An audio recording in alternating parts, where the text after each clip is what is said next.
The Grand Plaza Hotel ballroom featured crystal chandeliers that illuminated the space above, while the individual wearing a black dress, purchased at a discounted price but expertly tailored, adjusted her attire. With 15 years of experience as executive assistant to Matthew Chin, CEO of Chin Innovations, she had come to understand that true sophistication is not necessarily determined by the cost of one's clothing.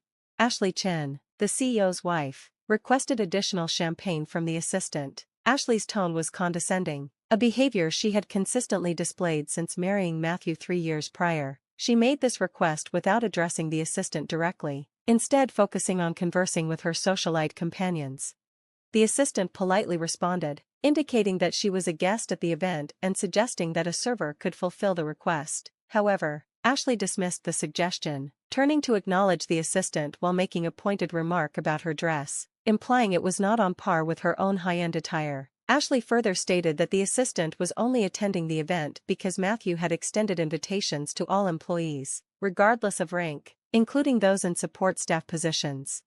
The other women in Ashley's circle responded with laughter. The assistant, maintaining her composure, observed Matthew across the room, engaged in a discussion with other board members. While Matthew was recognized for his professional competence, it was evident that he did not recognize the dynamics of his wife's treatment of others. Ashley continued, criticizing the assistant's seating arrangement, stating that the table was intended for executives and their spouses, and that employees should be placed at the back. The assistant referenced a silver bracelet, a gift from Matthew's late father, as a reminder that her position was properly established. She calmly confirmed that her seating was appropriate, but Ashley continued to emphasize the assistant's position in the company, instructing her to remain in her place. This exchange highlights the social dynamics at play, specifically the disparity in how individuals perceive one another based on rank, as well as the personal tensions that can arise in hierarchical professional relationships. If Ashley only knew how much her luxurious lifestyle depended on my signature. 15 years ago, when I first joined Chin Innovations right after graduating from college, old Mr. Chen had seen potential in me, while everyone else saw just another young secretary. He recognized that I had earned a business degree from Stanford, juggling night classes and student loans. Watch and learn, Christopher, he would say, showing me company reports late into the night. Success isn't about the loudest voice, it's about who listens and learns the longest. He taught me everything about the business, and I became his trusted advisor. When his health started to decline, he made a decision that would change everything, but only his lawyer and I knew about it. The company needs someone who understands its core, he had said, signing the papers that made me the majority shareholder. Matthew is great at innovation, but he needs someone steady to guide the company. Be that person, Christopher, just keep it quiet. For 5 years, I followed his wishes. I attended board meetings, pretending to take minutes, but in reality, I controlled most votes through proxy. I reviewed major decisions, appearing as though I was just organizing papers for Matthew. The board members who knew the truth respected my discretion, and the company thrived. Then Matthew married Ashley, and everything changed. She pushed for modernizing the company, which meant replacing experienced employees with her socialite friends. She started racking up extravagant business expenses that mirrored her shopping sprees. Worst of all, she mistreated the loyal staff who had been with Chin Innovations for years. I watched, documented, and waited. Actually, I said, standing up slowly, I think it's time we had a chat about your place here. Ashley, would you join me in the executive conference room? She laughed. The conference room? You don't have the authority to. Oh, but I do, I replied, nodding at Mr. James, our legal counsel, who had been waiting for my cue. He stepped forward with a folder. There are some documents you need to review, right now. Ashley's smile faded as Mr. James placed the folder in front of her. Inside were photos, dozens of them. Her business lunches were actually shopping sprees charged to the company. Her charity events were secret gambling trips to Vegas. And most damaging of all, there was evidence of her selling company information to competitors. What is this? Her voice lost its usual charm. This, I said calmly, is a choice. You can leave the party now, sign the divorce papers that will be delivered to your house tonight, and accept a very generous settlement. Or what? She trembled as she closed the folder. Or I call an emergency board meeting and vote to press charges for corporate espionage. As majority shareholder, I have the votes to make it happen. Her face went pale. Majority, what? That's impossible. Matthew owns Matthew owns 22%. His father left him the innovation division because that's his strength. I own 75%. I've had control for the past 5 years. The champagne glass slipped from her hand, shattering on the marble floor. All eyes turned to us. You're lying, she hissed. You're just a secretary. I smiled, touching my silver bracelet again. Oh, Ashley, didn't anyone ever tell you? The best way to learn a company's secrets is to be the person everyone underestimates. Mr. James cleared his throat. Security is waiting by the side entrance. Mrs. Chen, I suggest you use it. Ashley's face twisted in anger. Matthew will never believe this. He already knows. Matthew's voice came from behind her. I turned to see him standing there, holding a similar folder. Christopher showed me everything this morning. I've been with the lawyers all day. His expression was stern. It's over, Ashley. What happened next would become a legendary moment in company history. The scene erupted into chaos. Ashley, her polished image falling apart, screamed and lunged toward me with a furious shout that shattered the calm atmosphere of the ballroom. Security quickly intercepted her before she could reach me, but her designer clutch struck me in the face, leaving a small cut above my eye. You scheming witch, she yelled as the guards dragged her away. You planned this all along, Matthew. She's manipulating you. I stayed silent, gently dabbing at the cut with a napkin someone handed me. The entire ballroom fell quiet, all eyes on the spectacle. Among the onlookers were the employees who had suffered under Ashley's cruelty over the years, witnessing karma unfold in real time. The only manipulation here, Matthew said coldly, was you marrying me for money and status. Christopher's been fighting to protect this company, my father's legacy, while you've been selling our secrets to the competition. Ashley's resistance to the guards stopped suddenly. I can explain, she stammered.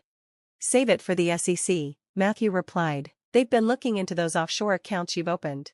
As Ashley was escorted out, her last cries echoing through the marble halls, I felt a surprising sense of calm. Old Mr. Chen always said that, in the end, the truth rises to the top like cream. The next morning, employees of Chen Innovations arrived to find an all-staff meeting scheduled for 9 a.m. The rumors were already spreading. Ashley's dramatic exit had made waves on social media, though the full story remained a secret for now. I changed from my usual modest attire into the tailored Armani suit I'd kept in my office for this moment. The silver bracelet Mr. Chen had given me gleamed on my wrist as I stepped onto the stage in the company auditorium. A murmur of confusion rippled through the crowd. Where was Matthew? Why was his assistant on stage? Good morning, I began, my voice steady and clear. For those of you who only know me as Christopher, the executive assistant, let me introduce myself properly. I'm Christopher Chen, majority shareholder and newly appointed CEO of Chen Innovations. The room went completely silent. 15 years ago, Joseph Chen, our founder and Matthew's father, saw potential in a young secretary who spent her lunch break studying financial reports. He became my mentor, teaching me every aspect of this business. When his health failed, he made a choice to secure the future of this company. Matthew stepped up beside me. My father knew what he was doing. He addressed the stunned crowd. I'm great at innovation, that's my passion. But Christopher? She understands the core of this company. She's been quietly guiding us to record profits for 5 years, while everyone underestimated her. Including my wife, he added with a grim expression, who, as you may have heard, is no longer part of Chen Innovations.